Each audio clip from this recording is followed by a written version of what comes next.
नमस्कार और आप सभी को हमारे चैनल पे बहुत बहुत स्वागत है और उम्मीद करते हैं कि आप सभी स्वस्थ और सुरक्षित होंगे। आज जैसा कि मैंने अपने बैनर में लिखा है कि वही कांग्रेस पार्टी अगले 20 साल तक सत्ता में आने के कोई भी चांस में नहीं है, मैं उस मुद्दे पे बात करना चाहता हूँ और आपकी राय जानना चाहता हूँ। सो अभी तक यदि आपने मेरे चैनल को सब्सक्राइब नहीं किया है, लाइक नहीं किया है तो ज़रूर करें।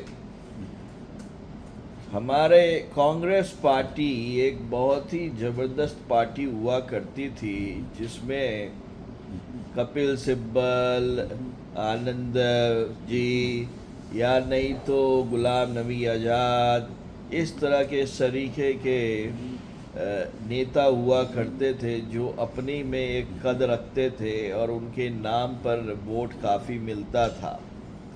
और साथ ही में सोनिया गांधी जी जो बहुत कम बोलती हैं, जो कम बोलता है उसकी इज्जत बहुत होती है। लेकिन जिस तरह से 2014 में एक ट्रेंड चला कांग्रेस में कि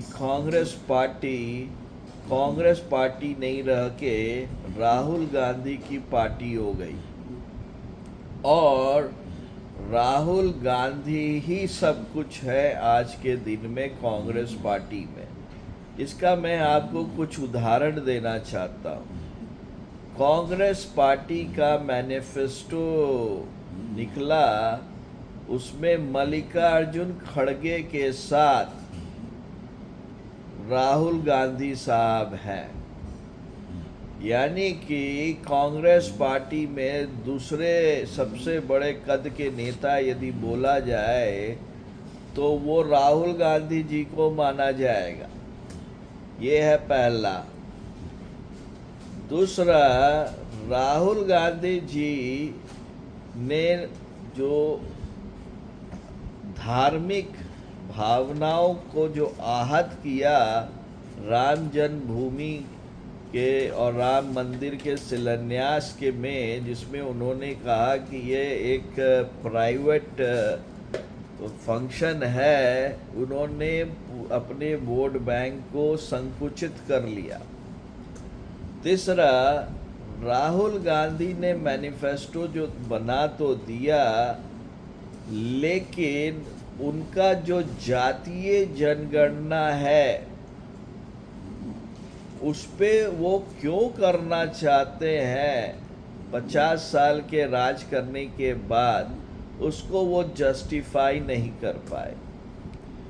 लेकिन जो सबसे बड़ी चीज़ है जिसमें वो 20 साल नहीं आने का है, जिस तरह से अमेरिका में कॉरपोरेट वर्ल्ड बहुत ज़्यादा डोमिनेंट होता है एक इलेक्शन में और वो बहुत कंट्रीब्यूट करता है, उसी तरह से हिंदुस्तान में भी कॉरपोरेट वर्ल्ड के डोनेशंस पे आपकी पार्टी चलती है, मानिए या ना मानिए।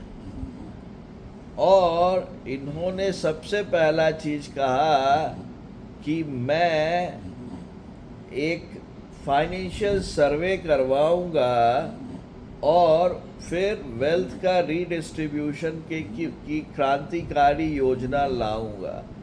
मेरे को एक बात बताओ भाइयों और बहनों कि क्या आपने अपनी पत्नी के लिए यदि एक सोने की अंगूठी खरीदी है, वो आपका पर्सनल इन्वेस्टमेंट है, वो पूछने का अधिकार मेरे को नहीं है यदि आप उस पर टैक्स भरते हो, नहीं है।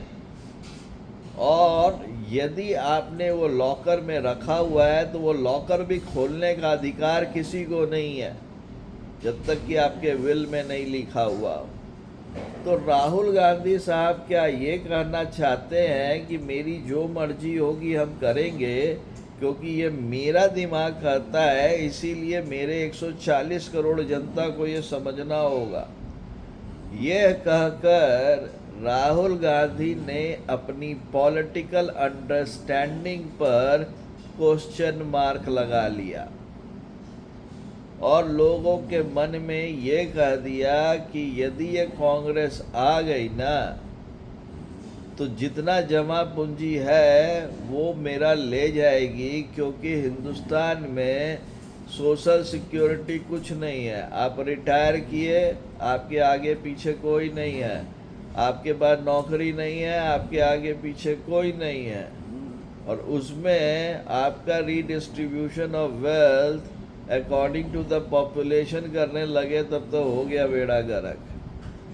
तो मेरा सोचना ये है कि राहुल गांधी ने अपने बड़बोलापन के चलते जब तक वो पॉलिटिकल करियर में रहेंगे, कांग्रेस पार्टी कभी भी सत्ता में नहीं आ सकती है। और आज आप ये लिख लीजिए, कांग्रेस कितनी भी कोशिश कर ले, राहुल गांधी कभी भी भारत के प्रधानमंत्री नहीं बन सकते हैं। Mark my word.